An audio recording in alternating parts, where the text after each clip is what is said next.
虽然所有人都觉得左丘颜良无耻，可是偏偏除了李牧之外，却没有人敢站出来说什么，因为他们不仅惧怕左丘颜良，更是惧怕左丘颜良身后的背景，就连同秦楚风的目光，人们也只能偷偷的投过去。妙啊，真是太妙了！无耻之徒我见过不少，但如你这般的也是少见。左丘颜良，要说无耻之人，我楚风愿称你为最强之一。楚风不仅不气，反而拍手叫绝：混账东西，你竟然还敢辱骂于我！你混入此地的账，我还没与你算呢。左丘颜良说话间，他的威压便释放而出。虽然他依旧是重伤之身，但此时的他已经可以动用力量，至少收拾楚风不在话下。左丘师兄，就算楚风有罪，也还是让长老们处置吧。可就在此时，那宋茜却是忽然开口。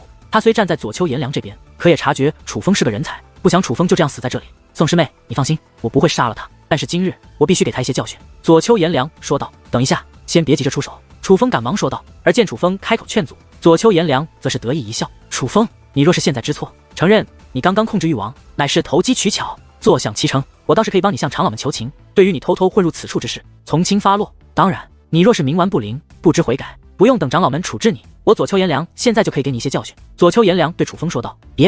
别误会，我楚风没有向你认错和求饶的意思，我就只是想问问，你就是真的要仗着你三品武尊那点修为，蛮不讲理了呗？楚风问道。见楚风这样问，左丘颜良则是一阵冷笑。既然你这样问了，那我也不妨告诉你，今日在这里，我左丘颜良就是理，我就是要用我的实力来压制你，来欺凌你，来羞辱你，你能如何？左丘颜良很是嚣张地说道。此时的他十分得意，那是一种明知道自己没理，可却要欺凌对方，而对方又无可奈何的得意。很好，既然如此，那我楚风也就不和你讲道理了。楚风说道。你说什么？不与我讲理？我没听错吧？就你一个区七品至尊，若不讲道理，难不成你还要跟我比实力不成？左丘颜良放声大笑，笑得十分响亮，至少那笑声听起来，他根本不像是身负重伤之人，他是真的觉得楚风可笑。可在场其他人却是鸦雀无声，他们都知道左丘颜良不在理，可偏偏他们也不敢说什么，只能同情地看着楚风。没办法，有时候人世间就是如此，人们不是不知道谁对谁错，只是有的时候他们不敢帮对的。可忽然之间，一道雷鸣炸响，而一声之后，紧接着第二声也是随之响起。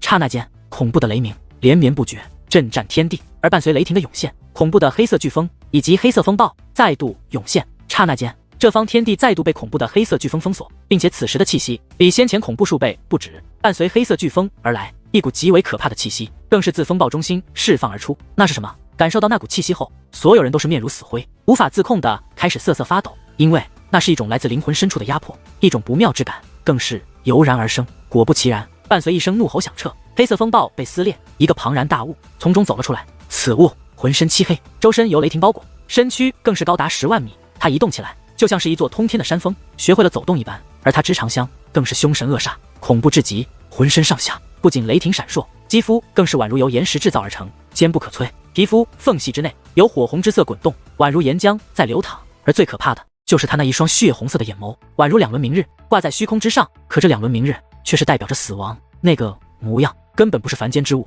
更似是自地狱走来。而那让所有人感到绝望的压迫感，正是传自此物。太可怕了，此物之强，无法用境界来推算，宛如他意念之间可让这方世界毁灭。在场所有人的生命都已被其主宰，我们根本没有诅咒屠灭洗礼，那虎蛟根本不是誉王，这才是誉王，这才是誉王。众人绝望之际，连逃跑的心思都没有了。面对如此可怕存在，众人能做的唯一一件事就是等死。莫说其他弟子，就连那刚刚还十分得意的左丘颜良也同样面如死灰，吓得瘫坐在了地上。他不仅瑟瑟发抖，更是开始喃喃自语，这才是真正的誉王，这才是真正的屠灭洗礼。世间怎有如此可怕之物？独孤凌天大人真的曾击败此物吗？他的眼中充斥着极度的恐惧，而他所说的话其实也是众人所想。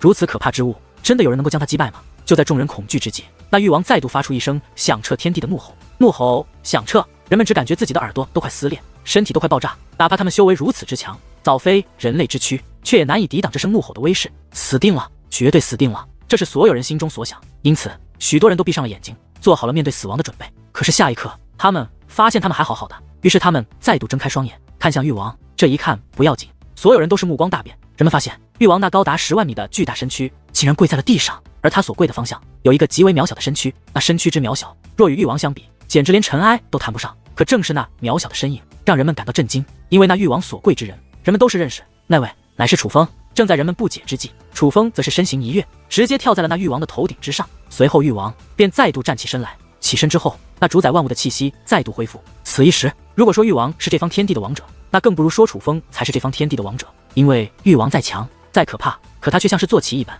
被楚风踩在脚下，众人傻眼了，哪怕左丘颜良也是目瞪口呆。对于眼前一幕，他们感到茫然，感到不解，大脑都是一片空白。而对于众人那几乎被吓傻了的反应，楚风则是淡淡一笑，忘了告诉你们了，这屠灭洗礼是我开启的。楚风师弟，这到底怎么回事啊？李牧之对楚风问道。李师兄，没事了，这一切都在我的掌控之中。楚风说道。到底是怎么回事啊？李牧之再度追问起来。简单的说，是我自黑水六指潭而来，触发了这样一个机遇，机遇被我把握住后，便开启了屠灭洗礼。楚风说道。真的是你开启的？可是这不对啊，你怎么能够开启屠灭洗礼呢？哪怕当初的独孤凌天大人，也只是阻止了屠灭洗礼，而并非开启。李牧之仍是感觉难以置信，不只是他，在场的众位弟子同样是难以置信。独孤凌天大人那一次，也许与这次不一样，但未曾经历，也不敢妄断。但这一次的我很清楚，由我开启的屠灭洗礼，对大家而言，同样是一场机遇。根据我的判断，整个凶兽域界都是由大阵支配，也包括这些凶兽的孕育和死亡。但阵法的承受力也有极限，当阵法承受力到达极限，便会开启屠灭洗礼，使得整个凶兽域界一切归零，重新开始。但屠灭洗礼有两种，一种是阵法自动运转与毁灭方式，将凶兽域界清零；还有一种是人为掌控，虽然最终的结果都一样，凶兽域界内的一切同样会被清零，但这过程之中是有机遇可循的。等一下，我将彻底开启屠灭洗礼，但力量席卷凶兽域界的同时，也有修炼的机遇降临。我若没有猜错，在场的所有人都将进入幻境，幻境的难度各不相同，但只要能够通过幻境，便可以得到一定的好处。至于那好处，乃是你们当下所最需要的。当然，若是无法通过幻境，你们也不会受到处罚，只是将会被困在幻境之中。当屠灭洗礼的力量彻底消散之后，才能够脱困离开这里。总之，我能保证你们的安全。楚风说道。原本众位弟子皆是以为必死无疑，可不曾想竟然迎来了这样的转机。恐怖的屠灭洗礼不仅不会让他们死于此处，甚至还有机遇。一时之间也是变得兴奋起来。混账东西，搞了半天这一切都是你捣的鬼。可忽然之间，一声充满斥责的怒喝响起，打破了众人的幻想。这发出怒斥的乃是左丘颜良，你害得我们好好的狩猎无法进行，竟然还大言不惭，保证我们安全。难道我们遭受如此劫难，不是拜你所赐吗？左丘颜良指着楚风，咬牙切齿地说着。原本他被吓得瘫坐在地，可当发现屠灭洗礼受楚风控制后，却再度站起身来，再度变得理直气壮，再度变得十分嚣张。可忽然一声怒吼响起，是楚风脚下的玉王。玉王高高在上，宛如通天魔神，左丘颜良在其面前何其渺小，不仅仅是身躯，就连力量也是渺小不堪。这一声怒吼就是冲着他来的。左丘颜良的衣衫都四分五裂，近乎裸露之躯呈现在了众人面前，而左丘颜良更是浑身酸软，再度瘫坐在了地上。左丘颜良，你现在还敢跟我放肆？现在立马跪下向我认错，否则我要你死无全尸。楚风说道。楚风，你要干嘛？你是要依仗着玉王的力量来对付我吗？楚风，别人怕你这一套，我左丘颜良不怕，有本事你就来啊！你来杀了我，敢杀我，你就算能活着离开这凶兽域界，也别想活着离开卧龙武宗。可谁曾想，面对如此强大的玉王，那左丘颜良竟然不惧。你以为我不敢？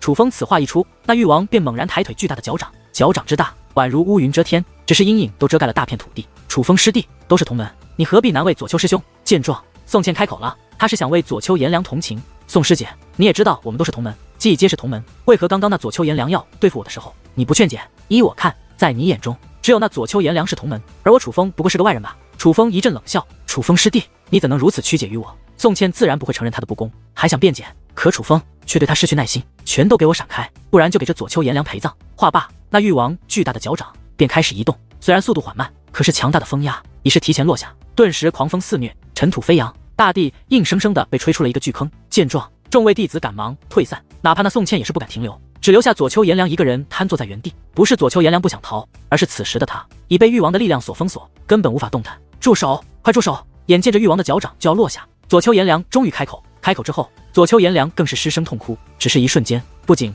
泪如雨下，连鼻涕都是淌出来一大片。他怎能不怕？只是强忍着，他是在赌楚风不敢杀他，可他不敢坚持了。他若继续坚持，楚风真的会杀了他，所以他崩溃了，哭得像是一个犯了错的孩子，哪里还有之前那卧龙弟子的威风？若非亲眼所见，众位弟子不会相信，原来左丘颜良还有如此脆弱的一面。若非亲眼所见，众位弟子不会相信，原来左丘颜良也有如此狼狈的一天。看着这样的左丘颜良，楚风则是轻蔑一笑，他没有继续难为左丘颜良，他早就知道左丘颜良就是一个纸老虎，只是没想到那层纸皮被戳穿之后，左丘颜良会如此不堪。这样的一面被众人见到，对于自负的左丘颜良而言，已是极大的惩罚。毕竟他这种人最爱的就是面子。现在我宣布，屠灭洗礼正式开启，诸位师兄师姐，机遇就在眼前，能把握多少就看你们了。楚风话罢，双手交加，法诀变换，刹那间，玉王的身上竟释放出白色的光华，白光之耀眼，瞬间覆盖整个凶兽域界，此地的一切都被白光所取代，白光普照天地，神圣无比。那光之耀眼，哪怕是众位修武者都不敢睁眼眸。不过好在那光芒未存在多久，便开始渐渐散去，只是当光芒散去，人们发现周围的人都还在，大家站立的方位没有变，只是他们所身处的空间却发生了变化。这里不再是凶兽遇见，也没有了恐怖的黑色飓风，这里非常的干净，看不到一草一木，像是一个被光芒覆盖的世界。一眼望去，白茫茫的一片，但那感觉却很安逸，宛如这里是一处圣地一般。不过那誉王还在，只是誉王也化作了白色的雕像。虽然他的外貌依旧恐怖，可不知为何，当他化作纯白的雕像，人们看他也不再恐惧，反而他的身上也散发着神圣之感。最主要的是，誉王他张着血盆大口，嘴巴内竟然是一道结界门，并且那结界门上面还有4个大字蠕动：卧龙幻宫。虽然只是结界门，但却散发的气息却更为神圣，因此只是看到这结界门，人们便变得兴奋起来，察觉到那里必然非寻常之地。而楚风则依旧站在誉王的头顶之上，他虽身子渺小，可却高高在上，宛如此处的主宰。再看一眼那仍在痛哭流涕、尚未从崩溃之中走出来的左丘颜良，到底谁是英雄，谁是狗熊？众位弟子心中都是有了一个答案。楚风师弟，这是哪里？不是说我们要分开修炼吗？有人好奇地问道。这就是我所说的机遇，你们等一下，进入这结界门就会进入幻境。楚风指着誉王口中的结界门，紧接着面带笑意，继续补充：有一个好消息告诉诸位师兄师姐，只要我们进入这结界门，就会得到一定的好处。那好处必然是比凶兽域界内的狩猎要强的，而幻境之内还有考验，若能破除幻境的考验，不仅能够得到更大的好处，还可以提前离开这里。若是无法破除幻境内的考验也无所谓，不会得到惩罚，但是将被困在幻境之中，唯有幻境力量解除才能脱困，反正是不会有坏处，最多就是多在此处逗留一段时间而已。楚风说道。只要我们直接进去就可以吗？楚风师弟，你既然如此了解，能否对我们多透露一些？那幻境内的考验该如何破解？有真传弟子问道。是啊，楚风师弟，多透露一些吧，我们若是能够破开幻境，得到更多好处，必然不会忘记你的恩惠的。紧接着其他真传弟子也是纷纷问道。实不相瞒，在这里我依仗誉王的力量能主宰一切，但是进入这卧龙幻宫，我也如你们一样将变成一个普通人。每个人遇到的幻宫考验是不同的，就连我将遇到什么样的考验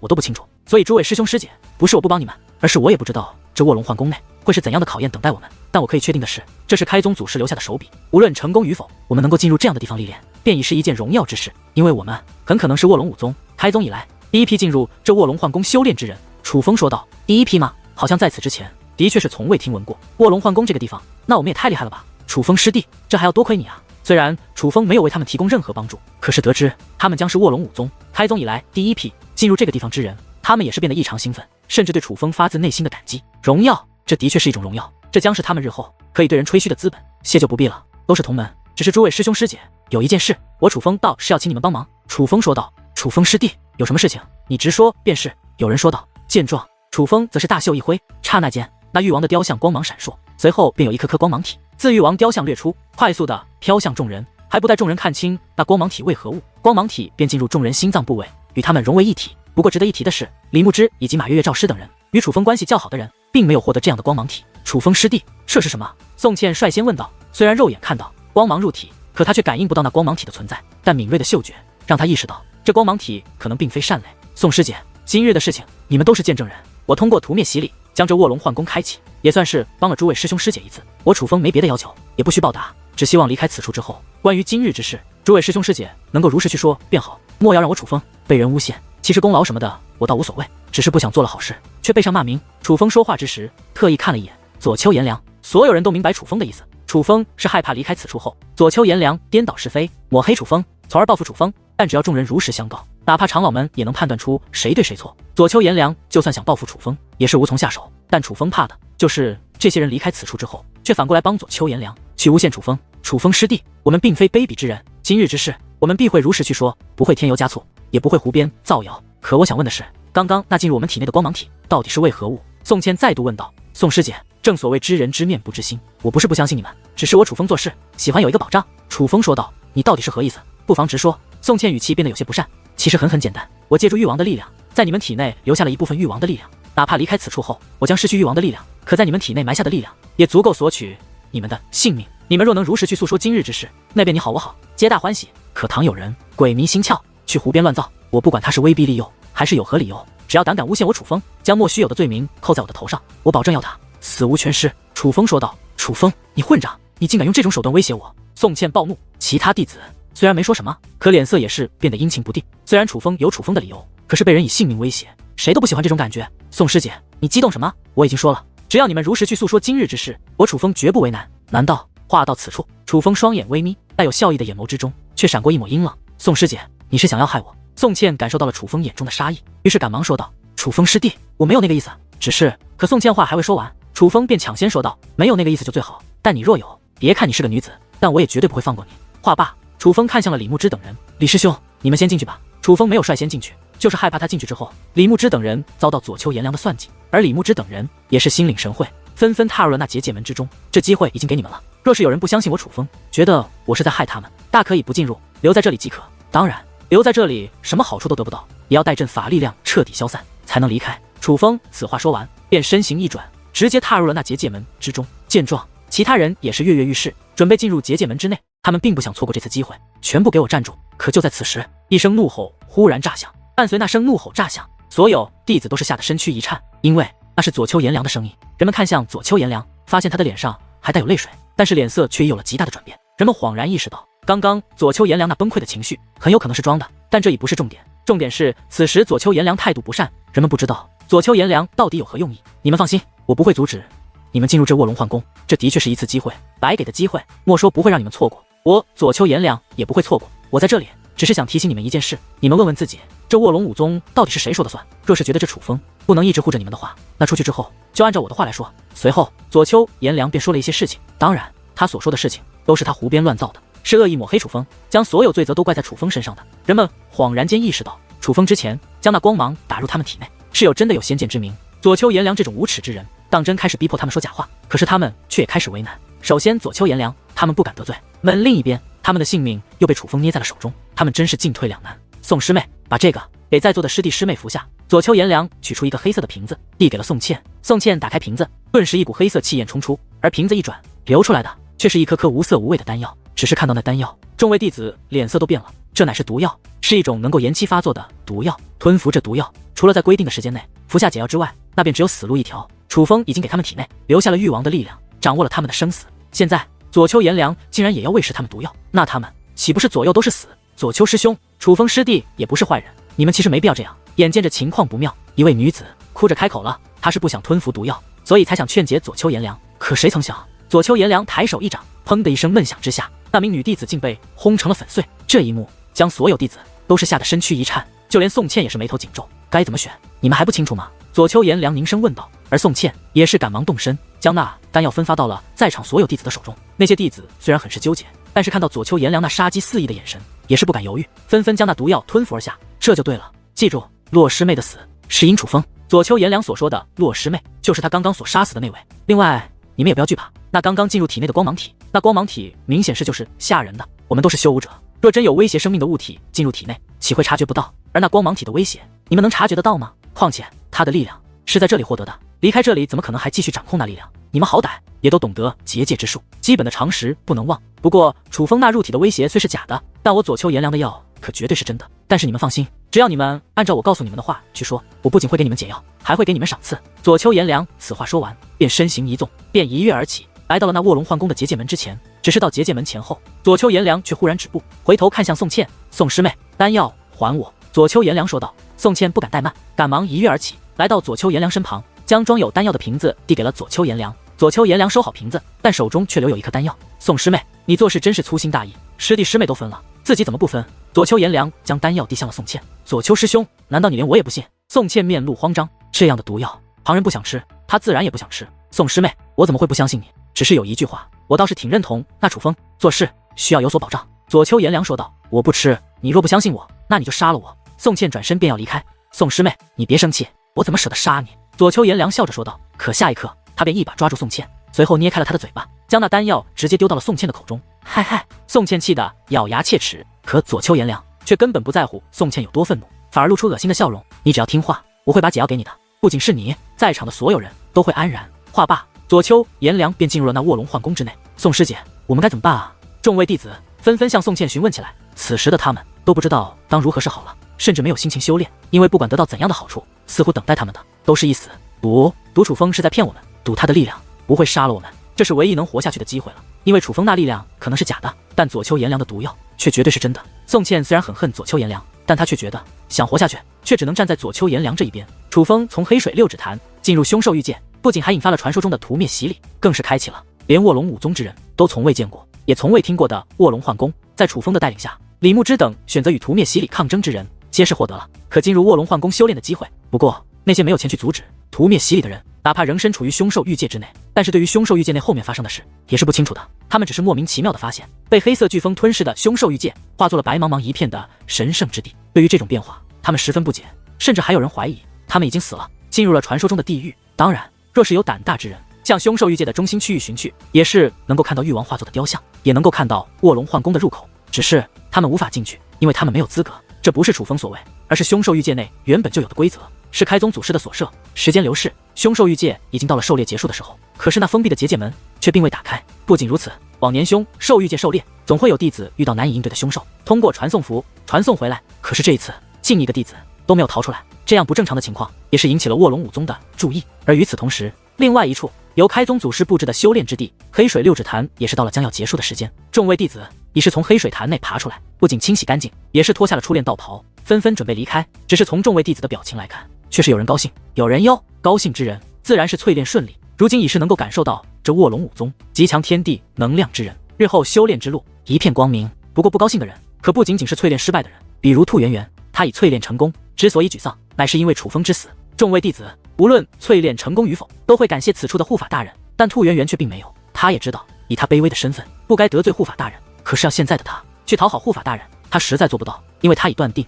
楚风之死正是这位护法大人所为。可突然之间，那第7座水潭水浪翻腾，这让原本准备离开的人们都是将目光投了过去。护法大人为何会这样？不解之余，有人向那位护法大人求解，可他们不知道的是，就连这位护法大人也不知晓为何会出现这种情况。忽然，那恶臭熏天的黑水竟冲天起，不过伴随那黑水而来的还有一道身影。看到此人，所有人都是吓得不轻，但唯有兔圆圆却高兴地跳了起来，直奔对方而去，并且直接扑入了对方怀里。虽然对方身上布满了脏兮兮的黑水，而兔圆圆早已干干净净，可他却一点也不嫌弃对方，不因别的，只因此人乃是楚风。兔师妹，请自重啊！就算我长得再出众，大庭广众之下也不能如此占我便宜啊！兔圆圆虽不嫌弃楚风，可楚风却嫌弃地将兔圆圆推开。当然，楚风是笑着推开的。在场之中，若说有人真的关心自己，那必然是兔圆圆莫属了。楚风，你居然还活着！仔细观察，发现这人当真是楚风后，便有弟子脱口而出：“怎么，我楚风还活着？让你们失望了吗？”话罢，楚风看向护法大人：“护法大人，您该不会失望吧？毕竟我楚风也是您关爱的弟子啊。”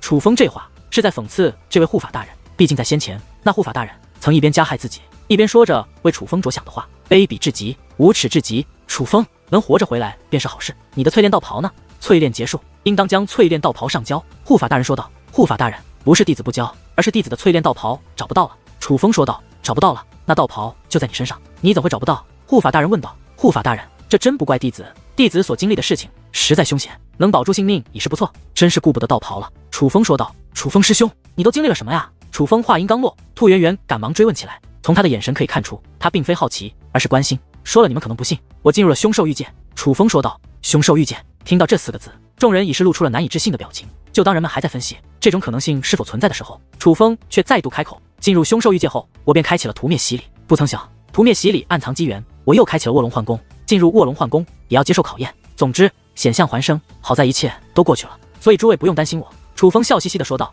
楚风这番话听得众位弟子一愣一愣的。凶兽域界是什么？他们都并非所有人都知晓。至于屠灭洗礼，他们更是基本都不知晓。而那卧龙幻宫，连护法大人都没听过，就别听说他们了，一派胡言，哪还有一个弟子的样子？楚风，你之前污蔑老夫要害你，老夫都可以不与你计较，但是你从今以后一定要注重你的言行。卧龙武宗是一个讲规矩的地方，你这样子成何体统？护法大人凝重地训斥着楚风。起初他真有一些怀疑，也开始担心，身为此处的护法，他岂会没有听闻关于黑水六指潭连接凶兽域界的传闻？倘若楚风真的从黑水六指潭进入了凶兽域界，那说明楚风做出了一件极为利奥的事，那对于他而言可是一个糟糕的消息。不过当他听到楚风后面的话，他便断定楚风是在说谎。他很清楚，屠灭洗礼不是应该由弟子开启的，而是凶兽域界内的规律，而现在还并没到屠灭洗礼开启的日子。至于什么狗屁卧龙幻宫，他更是听都没听过，卧龙武宗内对此都没有任何记载，因此他断定楚风所言乃是胡扯，同时心中的忧虑也是烟消云散。就算楚风没死，但楚风未能打破独孤凌天大人记录，就那场对赌而言，楚风终究还是败了。而护法大人都说了这样的话，其他弟子自然也都不信。一时之间，众位弟子议论纷纷，虽然没有明说，但也看得出来他们暗中交谈，没说楚风什么好话，但是楚风却是一脸的无所谓。我都说了，你们可能不信，不过没关系，时间会见证一切。话到此处，楚风看向护法大人，包括好人还是坏人。此话一出，护法大人的脸色明显变得不悦。他很清楚楚风这句话是冲他来的，但那抹不悦却一闪而逝，很快便被一抹笑容取代，那是渗透着自信的笑容。虽然楚风天赋异禀，但在这位位高权重且背后有人撑腰的护法大人眼中，楚风根本不成气候，更是构不成威胁。但是他不知道的是，此时的楚风已是从卧龙幻宫内走出来的人，他既破开了幻境，便也得到了好处。虽然距离楚风被第7座黑水潭淹没过去的时间并不长，可如今的楚风却已不是当初的楚风。楚风，那你有淬炼成功吗？兔圆圆对楚风问道。傻瓜，这还用问？楚风没有直接回答，反而自信一笑，而他那自信的笑容却已经给了兔圆圆答案。咱们都成功了，可真是太好了！兔圆圆开心的不行，可其他弟子却露出复杂的神情。楚风被黑水吞噬，他们可是亲眼所见，本来他们都以为楚风已经死了，不成想楚风不仅没死，反而淬炼成功，这着实是超出了他们的预料。虽然楚风未能打破独孤凌天大人的记录，可是他今日的经历却也是有些传奇性。总之是不在常理范围之内的。护法大人，多谢您的照顾，您好好休息，不要太辛苦，一定要珍惜当下，因为没人知道明天和意外哪个先来。楚风笑眯眯地看向护法大人。楚风，你这是何意？你是在诅咒老夫吗？护法大人剑眉倒竖，凝声问道。没有，我怎么会诅咒你？护法大人千万不要曲解弟子的意思，弟子乃是好意啊。况且护法大人如此重视我们，莫说弟子没有诅咒您，就算弟子真的言语上有何不妥，护法大人也不会与弟子计较的吧？既修炼已经结束，那弟子便告退了。楚风此话说完，便转身离去。哼，看你能得意几时！护法大人看着楚风那嚣张的背影，心中怒火简直快要失控。他本来只是受人所托对付楚风，但是现在就算没有人指示，他也绝对不会放过楚风。他无法容忍一个弟子在他面前如此嚣张。从黑水六指潭离开后，楚风便直接回到了自己的住所。得知楚风归来，尤其是得知楚风的经历之后，北玄院的主事大人便在他的府邸特设宴席，为楚风庆祝。当然，这场庆功宴只有5个人，除了主事长老之外，便是执法长老李博义以及道启年长老。除了楚风之外，还有宋喜。宋喜能够来参加这场宴席，其实也是因为楚风的关系。主事大人是故意找来了与楚风关系不错的人，据说他还去请了楚风的大哥段柳风，不过段柳风却以闭关为由，谁都不见，连主事大人的邀请也拒绝了。这段柳风真是一个怪人，他难道不知若非楚风，他根本没资格进北玄院吗？楚风今日经历如此劫难，他居然都不来看看。李博义长老有些不悦地嘀咕起来。李长老，段兄既说他是在闭关，就一定是在闭关的。楚风帮忙解释道。而见楚风都这样说，李博义自然也不再多言，他本来就是替楚风抱不平。楚风，听闻你被困于第7座黑水潭之时，曾说是齐护法害你，你为何这样说？是真的发现了什么吗？主事大人此话一说，在场所有人都放下了手中酒杯，目光看向了楚风。毕竟此事关系重大，因为主事大人所说的齐护法就是负责看守黑水六指潭的护法大人，是他在害我。我本可正常修炼，是他暗中用力量将我推向黑水潭内，想利用黑水潭的力量置我于死地。不过他小看我了。楚风说道。听闻此话，主事大人长叹一声，其中尽是无奈。而李博义以及道启年也是眉头紧锁，宋喜更是愁眉不展。一时间，这宴席之上变得极为安静。其实这也不意外，我早就听闻齐护法曾受南宫羽流的奶奶南宫春月大人的恩惠，早就暗中投靠了南宫春月大人。若是南宫羽流想让齐护法对付你，他的确会出手。短暂的宁静后，主事大人说道，这便是叹息的声音，因为他担心的事情还是发生了。这样说来，起因都在南宫羽流身上。楚风，还是向南宫羽流道歉吧。李博义对楚风劝道，他们北玄院实力卑微，如今楚风得罪的人，他们都得罪不起，就别说帮楚风了。若想解决这些事情，他们根本没有能力，只能希望楚风自己忍气吞声，向对方赔礼道歉。诸位长老，道歉真的能解决问题吗？我楚风与南宫羽流本就无冤无仇，可我与他还不是产生了过节？楚风问道。而他此话一出，主事大人、李博义以及道启年都是沉默了。事情原委他们都知道，的确不怪楚风。楚风说的没错，就算道歉，多半也不能解决问题。对方就是看不上楚风，无论楚风是强硬的还是软弱的，结果都是一样，他们就是不想楚风火。他们劝楚风道歉，也只是想搏一搏，搏一下那渺茫的希望罢了。短暂的沉默后，道启年长老似是想到了什么，于是对楚风说道，楚风，既然你与李牧之早就相识，不如去找李牧之帮忙吧。若是李牧之的爷爷李凤仙大人愿意帮你，可还不待楚风回答，主事大人便无奈地摇了摇头，没用的。李凤仙大人与南宫春月大人早就有矛盾，我听闻如今因为一些合作，二人关系总算有所缓和。这种关键时刻，李凤仙大人怎么可能因为楚风而与南宫春月闹不愉快？主事大人这番话让道启年等人感到绝望。主事大人虽然实力不强，可毕竟是北玄院的掌管者，他所知道的消息多半是真的。诸位长老，我知道你们关心弟子，你们放心好了，这些事情弟子能够处理得好。今日乃是大喜的日子，咱们只聊开心的，不开心不要聊。弟子提议，我们一起敬主事大人一杯如何？楚风笑着举起杯来，虽然主事大人他们也都举起杯来，可却无论怎样都笑不出来。虽是为楚风准备的庆功宴，但真正开心的好像只有楚风一个人。而楚风这样开心，乃是因为楚风进入卧龙幻宫之后，不仅得到了好处，还破开了幻境。卧龙幻宫的好处乃是增强体内积蓄的天地能量，不过楚风的体内早就积蓄了大量的天地能量，他缺的只是突破的契机罢了。虽然那天地能量之中也蕴藏着一些修武之道，只是对如今的楚风却帮助不大，所以这好处对楚风而言意义不强。但是卧龙幻宫的神奇之处在于破开幻境，可获得当下最需要的。楚风当下最需要的是什么？就是解开卧龙魂甲，而偏偏楚风破开卧龙幻功后，便连续解开了卧龙魂甲的2重封锁。虽说对于界灵大门的封印仍未解除，可楚风的修为却得到了提升，已是从7品至尊提升到了9品至尊的地步，只差1线之隔，楚风就将踏入5尊境。而凭借楚风的手段，以他现在的修为，当真可以说上一句5尊以下无人能敌。算一算时间，楚风进入卧龙5宗才短短几日罢了。如此短的时间内，就从6品至尊突破到了9品至尊，这样的速度，连楚风都欣喜若狂。最令他欣喜的是，之前离他还极为遥远的5尊境，已是近在眼前。当然，这件事情楚风并没有宣扬，他在等待凶兽域界内的力量消散，等待那被困于卧龙幻宫内的人解脱。那个时候，楚风的事迹将再度传扬。相比于打破独孤凌天大人的记录，这件事能够引起的震动将更大。毕竟，这是一件连独孤凌天大人都不曾做到的事情。因为主事大人他们都担心楚风现在的处境，心情不佳，所以这场庆功宴也并未持续太久。结束之后，楚风便回到了自己的府邸，而在自己的府邸门外，却是聚集着不少人，不仅北玄院的弟子和长老，就连南阙院也是来了一些弟子。之所以引来这么多人，乃是因为一个人，那便是南阙院弟子夏冉。楚风师弟，你总算回来了。夏冉看到楚风，不仅不怒，反而露出了极为高兴的笑容。不知道的还以为他与楚风关系多好呢，这一幕可让人们感到意外。本来大家觉得夏冉是来找楚风麻烦的，不曾想夏冉看到楚风竟会是这样的表情。夏冉，你这是搞哪一出？这是黄鼠狼给鸡拜年吗？对于夏冉的殷勤，楚风却是嗤之以鼻。楚风师弟，我知道我之前做的不对，我今日来这里没有别的意思，是专程来给你道歉的。我夏冉诚意满满，也希望楚风师弟能够不计前嫌。夏冉此话说完，看向了身后的6名南阙院弟子，而那6名弟子心领神会，径自乾坤袋内分别取出一个箱子，6个箱子一模一样，可是打开之后，这里面却是各不相同的宝物，那是各种奇珍异品，有修武用的，有结界用的，还有锻造兵刃用的，也有炼制丹药用的，就连半成尊兵都有这3件，并且都是极品。楚风师弟，一点心意，还请笑纳。夏冉对楚风说道：“心意领了，东西便不要了，你回去吧。”楚风摆了摆手，虽说夏冉拿出来的东西的确价值不菲，但是楚风还真就看不上。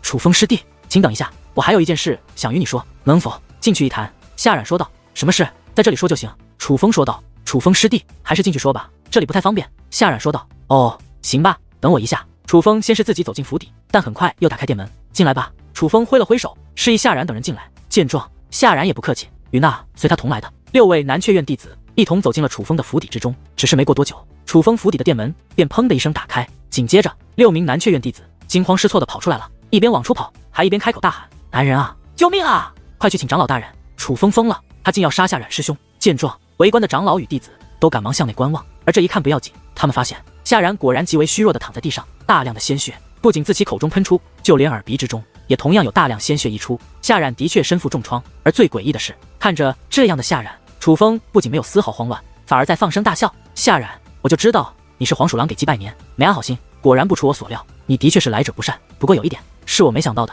你这种人居然不惜自残，跟我玩起了苦肉计。可以啊，你对自己够狠的。”楚风鄙夷地看着夏冉：“楚风，我好心好意向你道歉，你不仅不领情，竟然还敢偷袭伤我，我夏冉真是瞎了狗眼，会想着与你这种人求和。”夏冉仿佛听不懂楚风的话语一般，既愤怒又委屈地自顾自地说着，那个模样就宛如他真的受到了天大的委屈。至于围观的众人，他们没有亲眼目睹，也是分不清谁对谁错，到底谁说的才是真的，但却都知道楚风这次绝对是要倒霉了。夏冉在哪？谁看到夏冉了？而就在这时，远处有一道道不断回荡，并且那声音越来越响，也代表着越来越近。那声音，那不是？听到那个声音，在场的无论长老还是弟子，皆是面露紧张之色，而北玄院的弟子更是暗叹不好，觉得楚风死定了。虽然还未见到那位，可是只是听到声音，人们便已经知道他是谁。距离楚风府邸较远处，一名身着南阙院弟子服饰的女子正踏空而行，四下张望，一边张望还一边呼喊夏冉的名字。而她其实是一位极品大美女，无论样貌还是气质，在这卧龙5宗内都少有人可比。这样的容貌，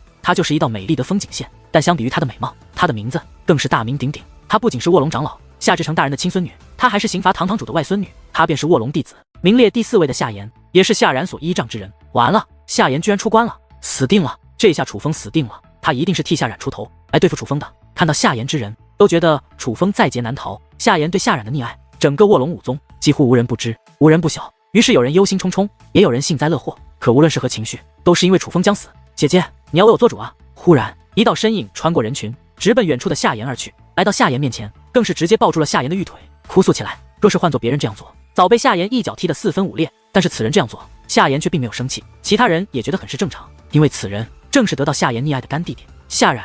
夏冉，你怎么这个样子了？这是谁做的？看到夏冉此时的模样，夏言绝美的小脸之上露出惊讶的同时，也是涌现出了一抹怒容。是楚风，是北玄院的楚风。夏冉说道。楚风？哪个楚风？难道他不知道你是我夏言认的弟弟吗？竟敢对你出手！夏言追问的同时，美眸闪烁。他其实也是满头雾水。他刚刚出关，本来在休息，可突然便收到了夏冉送给他的信。夏冉叫夏言来北玄院找他，于是夏言便来了。关于楚风与夏冉之间的事情，夏言其实毫不知情。但不管是谁胆敢欺凌夏冉，夏言绝不轻饶。姐姐，那楚风知道我是你的弟弟，但是他根本不怕你啊！夏冉委屈地说道。知道你是我弟弟，还敢对你出手，真是吃了雄心豹子胆了。夏言果然有被气到，但却也并未失去理智，而是询问道：你们俩是如何发生矛盾的？是那楚风主动找你麻烦吗？当然不是，姐，我的性格知道的，我向来待人和善，何时找人麻烦？我与那楚风的恩怨，乃是……夏冉一边委屈的落泪，一边为夏言讲述起他与楚风的恩怨。当然，他所说的都是扬长避短，硬生生的把他自己说成了一个占有道理的大好人，反而把楚风说成了无恶不作的恶人。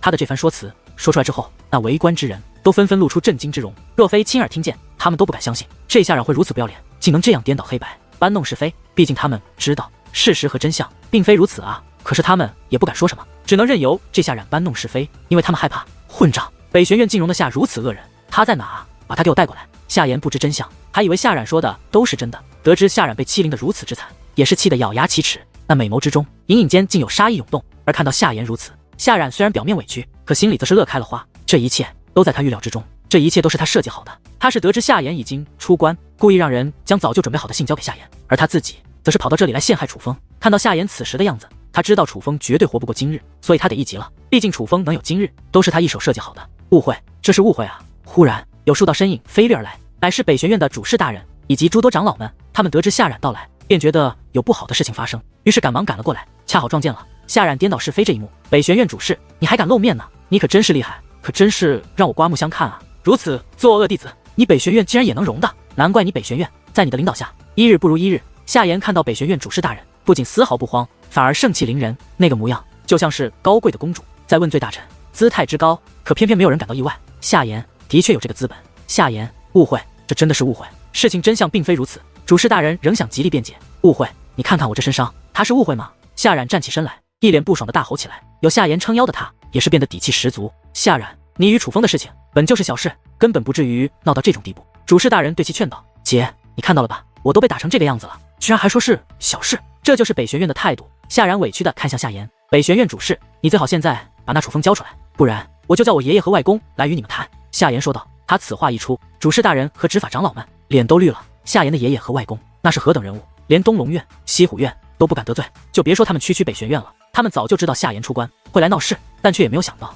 夏言会有如此大的反应，于是他们将愤怒的目光看向夏冉。正常来说，夏言的确不会如此，之所以会这样，都是因为夏冉的苦肉计以及他的添油加醋激怒了夏言，可偏偏他们无能为力。他们对夏言的解释，夏言根本不听，连主事大人都感到绝望。北玄院的其他人更是觉得楚风死定了，谁能挡得住这样的夏言？我的天，这不是夏兄吗？哈哈，没想到啊，原来你就是夏言。可就突然之间，一道声音自人群之中响起，那声音响起之后，人群就像是受惊的蜂群一般，人们已经听出那声音的主人是谁，生怕遭受牵连的人，无论长老还是弟子，立刻向远处逃窜。原本聚集着不少人影那片虚空，眨眼间便只剩下了一道身影。如果说有孤立一说，那么这个人便绝对是被孤立的那一个，而此人正是楚风。看到楚风，夏言眼睛都瞪圆了，一脸的难以置信。对于夏言的难以置信，人们是能够理解的。夏言本就要对付楚风，楚风不逃也就算了，还自己跑出来了。他自己跑出来也就算了，大家看看他那表情，他不仅不慌，反而一脸笑容，笑。这个时候居然笑得出来，并且还笑得那么开心。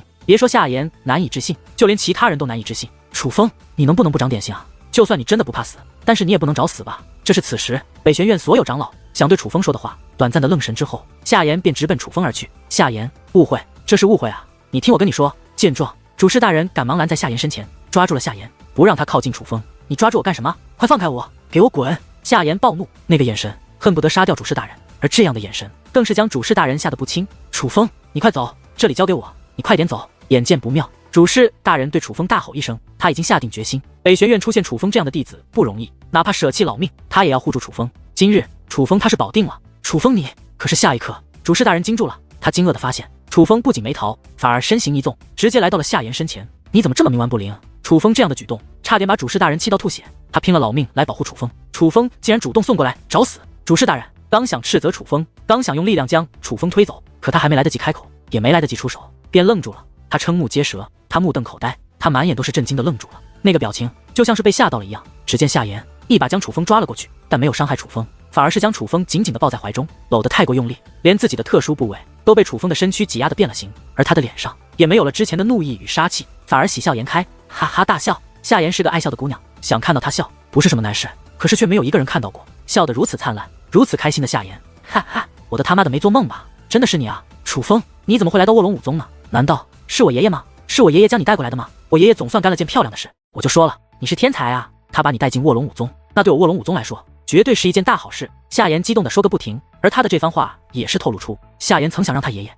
将楚风带入卧龙武宗，这倒是挺让楚风感动的。但楚风还是需要将实话告诉夏言，不是你爷爷，我都没见过你爷爷。楚风说道，不是我爷爷，难道是我外公？夏言这句话透露出他也曾向他外公举荐过楚风，但楚风则是笑着摇了摇头，这才说道，我是被段柳峰段长老带进来的。段柳峰段长老？夏言若有所思，他分明记得刚刚好像有人与他提过段柳峰。猛然间他恍然大悟，于是着看向了夏冉。夏冉，你说的楚风该不会就是这个吧？夏言一只手将楚风搂在怀中，一只手指向楚风，这个那个。夏冉看着楚风在夏言怀中，被夏言抱得那么紧，连夏言的特殊部位都被挤得变了形，这待遇连他都是从来没有过的。最主要的是，此时夏言看他的眼神竟有杀意，这是夏言看他时从来没有过的目光。事到如今，就算他再傻，也能看出楚风与夏言关系的不简单。他也终于明白，为何突然间南阙院的拓跋剑术大人都提醒他不要再与楚风为敌，甚至还要他向楚风道歉。他已经意识到，今日他做了一件天大的错事。忽然间，夏冉跪在了半空之上，他不仅跪了，他还哭了。姐，这是误会啊！但若非亲眼所见，楚风也不敢相信这个夏冉所依仗的靠山，他居然认识。其实夏言就是夏言，而这夏言还要从修罗藏的说起。当时楚风本是受宋云所托去修罗藏的，帮他夺取一个名为圣玉珠的东西。后来楚风得知修罗藏地聚集着大量修罗恶灵，便对修罗藏的很感兴趣。为了能进入修罗藏地，便参加了修罗藏地主人黑煞老魔为其孙女举办的招亲大会。招亲大会上，楚风结识了2个盟友，分别是夏言和萧玉。这2个人实力都很强，并且很神秘，背景都很不简单。值得一提的是，他们2个都是女扮男装。楚风之所以知道他们是女扮男装，乃机缘巧合之下，楚风亲眼看到了他们的真身。但夏言和萧玉都未曾怪楚风，因为招亲大会上，楚风对夏言、萧玉都有帮助，虽相识甚短，但也结下了一定友情。尤其是和夏言关系更好。但楚风从未想过，那个夏言其实就是这卧龙武宗大名鼎鼎的夏言。所以看到夏言那一刻，楚风也很意外，但同时也很高兴。他知道，以他和夏言的关系，夏言一定不会相信夏冉的胡言乱语，更不可能因为夏冉而对付他。果不其然，当夏言认出楚风，简直比楚风还要激动。此时更是开始因为楚风而去质问那个他溺爱的弟弟。误会，这么说来，你所说的那个欺凌于你的楚风，真的就是他？夏言指着他怀中的楚风问道。他的愤怒，所有人都能感受得到。误会，姐，这真是误会。夏冉哭的那叫一个惨，他是真的没有想到楚风会有这样的背景。认识李牧之也就算了，居然连他的靠山夏言楚风也认识。他现在也是心乱如麻，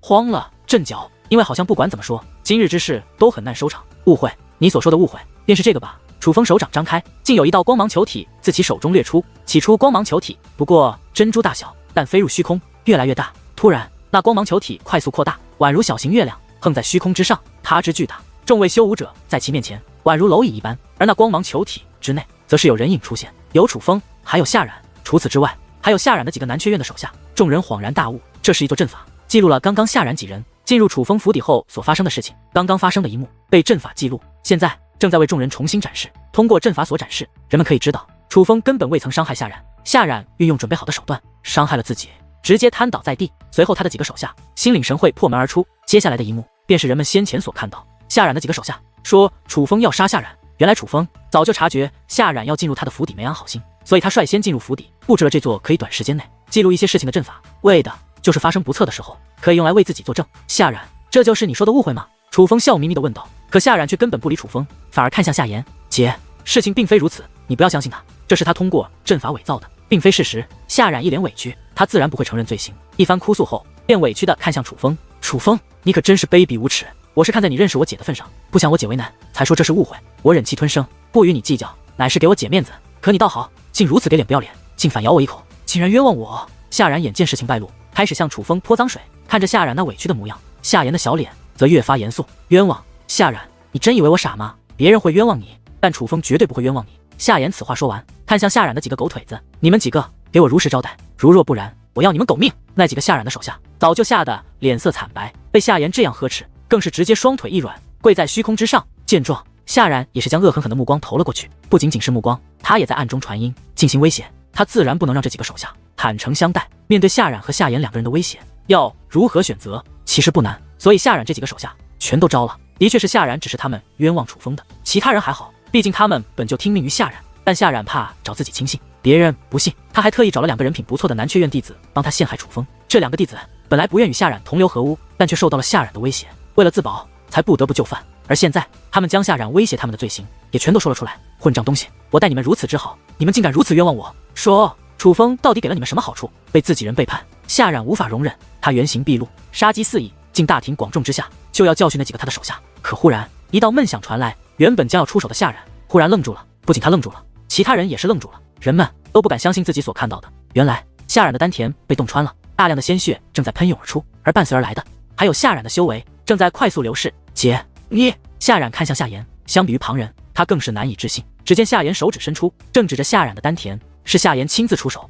亲自废了夏冉的修为。夏冉，我真是不该纵容你，但一切就到今天为止了，你不配拥有今日的一切，还是回去做个普通人吧。夏言此话说完，手掌猛然握紧，只听砰的一声，鲜血四溅，夏冉的腰间从小血窟窿顿时化作巨大的血窟窿，而他的身躯也是直接坠落而下，连御空之力都是彻底丧失。如果说先前他的修为还在流逝，那么此时他的修为彻底消散。夏言将夏冉的修为彻底废除，亲眼看到夏言废除了夏冉修为，人们都是十分震惊，还未缓过神来，夏言便再度开口：夏冉为非作歹，以卑劣手段威逼利诱同门，残害同门，其罪名坐实，无可抵赖。我夏言以卧龙弟子身份废除夏冉修为，但念及他为卧龙武宗做出的贡献，便留其性命，从今日起将他逐入外院，此生不得踏入寺院。若有长老对我决定有异议，可向宗主大人或卧龙长老上告。夏言声音如雷，人们听得清清楚楚，而听到他这番话，所有人都觉得夏冉完了。夏冉能有今日，全靠夏言撑腰。如今夏言亲自开口定其罪责，怎么可能有人提出异议？不仅没有人提出异议，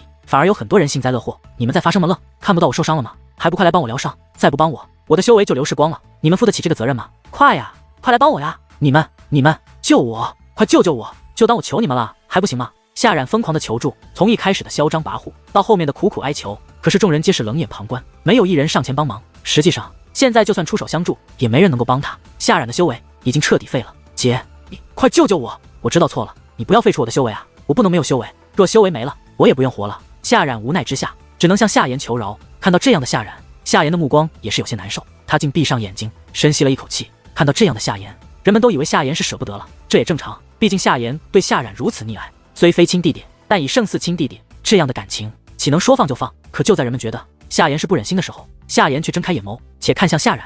夏冉，这些年来你做过多少事？我不说，你自己不清楚吗？我对你容忍已久，今日留你一命，以示仁至义尽。若你不想活了，就自己解决。夏言说话间，将一把匕首丢下，刚好落在了夏冉身旁。除了匕首，竟然还有一颗丹药，那是可以索命的毒丹。夏冉看着那匕首和毒药，一脸难以置信，哪怕是现在，他也不敢相信事情会发展成这个样子。而至于其他人，就同样感到心惊，怎么今日的夏言像变了一个人？那样溺爱的夏冉，他竟可以如此冷酷的对待。虽然大家也觉得夏冉不值得同情，可看着夏冉此时的处境，人们仍会觉得他很是可怜。可夏言丢下匕首和毒药后，却看都不看夏冉，反而看向楚风。楚风，你府邸在哪？去你那坐坐，就在这面，跟我来。楚风指着自己府邸方向，走，带路。夏言笑嘻嘻的说道：你放开我行吗？这样不方便啊。楚风之所以这样说，乃是因为夏言自从抱住楚风后，那手就未曾放开过。咱们可是好兄弟，抱抱怎么了？别那么小气，快点带路。磨磨唧唧的，像个娘们。夏言笑嘻嘻的说道。虽说他常了一副高冷的御姐模样，可他的性格却是非常的爽朗，尤其是在楚风面前，他的爽朗大方更是超出人们的预料。拿你没办法。楚风无可奈何，只能带着夏言向自己府邸行去。哪怕二人已经走远，可还是能够听到夏言哈哈大笑的声音。人们再看看那趴在地上痛哭流涕，不停祈求长老们救救他的夏冉，已经确定楚风与夏言的关系必然超出寻常友谊，不然夏言怎么可能因为楚风将夏冉废除修为，并且废除修为后还能如此开心的笑得出来？主事大人，这夏冉要如何处理？北玄院众长老看向主事大人，毕竟是南阙院弟子，把他丢到南阙院，叫南阙院的长老去处理，就将夏言原话告诉他们。他们若是不信，就叫他们去找夏言问。主事大人说道。而北玄院长老也是照做。此时已经没有人会惧怕这夏冉，失去了靠山的夏冉又没了修为，在这卧龙武宗内已是不足为惧，他以后的生活注定惨不忍睹。宋喜，主事大人对人群中的宋喜招了招手，宋喜也是赶忙走上前来，施以一礼。你的这位兄弟到底是何来头啊？主事大人小声询问，而他所询问的自然便是楚风。宋喜也是如实交代，他根本不了解楚风的背景，但却佩服楚风做事的风格与魄力。虽然当初相识时楚风的修为也并不强，但宋喜仍将楚风形容成了他所崇拜的对象，这楚风还真是深不可测。难怪得罪了南宫羽流，也是丝毫不慌。看来我北玄院真是走了大运了。主事大人虽未能从宋喜那里了解到关于楚风的事，可是他对楚风则是愈发期待。如果说楚风与李牧之还只是相识的话，那么楚风与夏言的关系已经亲密到了超出寻常友情的地步。这从夏言对夏冉的态度就看得出来，夏言不是傻子，夏冉是一个什么人，夏言岂会不知？只是很多时候，夏言宁愿维护夏冉，也不会去追究他的罪责。可今日对夏言那般重要的夏冉，就好像突然变得一文不值的了一样，可以被他轻易舍弃。所有人都知道，让夏言如此的是另外一个男人，这个男人便是楚风。楚风带着夏言回到了他的府邸，可是刚到门口，夏言便一脸嫌弃：“你这府邸太破了，有什么带头？走，我带你去个好地方。”说着，夏言便拖着楚风御空而起，并且还回头警告众人：“谁都不许跟着，敢跟过来，我要他狗命！”夏言此话一出，谁还敢跟着？别说弟子，连北玄院长老也是不敢啊！夏言带着楚风御空而行，最终来到了一片丛林之中。这里仍是北玄院的领地范围，但这里却不属于任何人，是一处无人之地。夏言带着楚风落在丛林深处的一棵大树之上，怎么样，美吧？夏言终于放开楚风，先是张开双臂，伸了个懒腰，随后便用双手撑着树干，一边摆弄着小脚，一边向远方看去。现在的夏言就像是一个俏皮的小丫头，与她那御姐的外表完全不搭。至于楚风，也是顺着夏言的目光看了过去。丛林当中是有一片没有被树木覆盖的，虽然是夜晚，且虚空被大截遮盖，没有星辰和月光，但楚风还是看得清清楚楚，那里是一片小型湖泊，就只是湖泊，没有很美啊。楚风说道。是吗？夏言仰着小脸，故弄玄虚，随后抬手一挥，一道结界之术化作的石子便丢向了那湖泊。石子入水，湖泊便如炸开了锅一般开始沸腾。只见那湖泊之内竟出现无数蓝色的光华，如水彩一般在水中舞蹈。楚风早就注意到水中有鱼，却没想到这鱼竟能散发出这样的光华，鱼群很多，再配上湖中的水草，此时那被蓝光覆盖的湖泊的确变得美轮美奂，哪怕周围的树木也被湖内的蓝光照耀得明亮起来。现在呢？夏言得意地看着楚风，不错，你一个南阙院的人是怎么发现这个地方的？楚风觉得此次既是无人之地，必是北玄院都没人来的地方，可夏言明显对此处很熟悉，必然是早就来过。你看我像糊涂的人吗？夏言不答反问。像啊。楚风点了点头。我哪里像啊？夏言撅着小嘴看向楚风，显然这不是他要的答案。不都说胸大无脑吗？既然你那方面大，脑子不好不是很正常吗？楚风说道。你信不信我打死你？这里可是能用武力的。夏言小脸红得像个苹果，抬手就打。虽然他打得很轻，但是他是真的害羞了，因为他知道楚风说的不是假的，毕竟楚风看过。干嘛干嘛？杀人灭口啊！楚风抱头闪躲，但根本躲不开，毕竟他修为不如夏言，只能委屈叫惨。那件事你可不许乱说，不然我的名声毁了，可就非你不嫁了。夏言说道。行行行，我不说，绝对不说。我楚风对天发誓，我若是说出去，我就天打五雷轰。楚风发誓说道。不对啊，怎么这么坚决？你居然还发誓？你是觉得本小姐配不上你吗？夏言撇着小嘴问道。哇，这个那个，你看今天月亮好圆啊！楚风指着天空说道。你放屁，哪他妈的有月亮啊！夏言恶狠狠地瞪了楚风一眼，但却没有真的生气。好啦，不和你闹了，我等一下还要回去呢。其实我是想告诉你，我为什么会对夏冉那么好。我不是不知道他做的事，只是不要太过出格，我都愿意容忍他。夏言说道。那你说来听听。楚风也很好奇，为何夏言会对夏冉那么好？因为以他对夏言的了解，夏言不像是蛮不讲理的人，更不像会纵容夏冉这样的人。而经过夏言一番讲述，楚风终于知道经过，也或多或少能够理解夏言一些了。